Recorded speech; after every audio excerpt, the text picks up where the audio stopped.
Friends మేమైతే దసరాకి వెళ్ళామని చెప్పాను కదా, ఈసారి ఎక్కువ టైం స్పెండ్ చేయలేకపోయాము అక్కడ ఉండడానికి.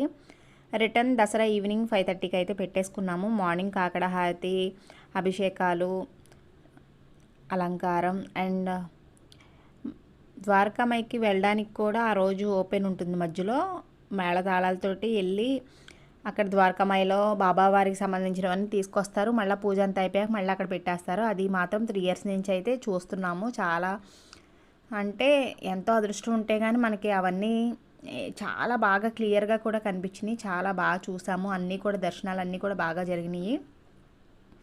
ఇంకా మాకు ఈవినింగ్ అయిపోతుంది, హడావిడిగా మళ్ళీ 2-3 దర్శనాలు చేసుకున్నాము. అయిపోయాక ద్వారకామాయికి వెళ్ళి మళ్ళీ దర్శనం చేసుకుని అనుకోకుండా ముఖదర్శనం కూడా ఓపెన్ అయితే అక్కడికి కూడా వెళ్ళి బాబావారిని మళ్ళీ చూసి ఫాస్ట్గా ఇంకా రూమ్కి వెళ్ళిపోదాము, టైం అవుతుంది అనుకుంటుంటే ఒక ఆయన ఆపారు. ఆపితే ఆయనకి నేను డబ్బులు ఇచ్చాను. ఇస్తే ఆయన నా తలపై చేయి పెట్టి ఆస్వాదించారు. నాకు బాబావారే ఆస్వాదించినట్టుగా ఒక వైబ్రేషన్ అయితే వచ్చింది. చాలా హ్యాపీగా ఉంది. Thank you so much.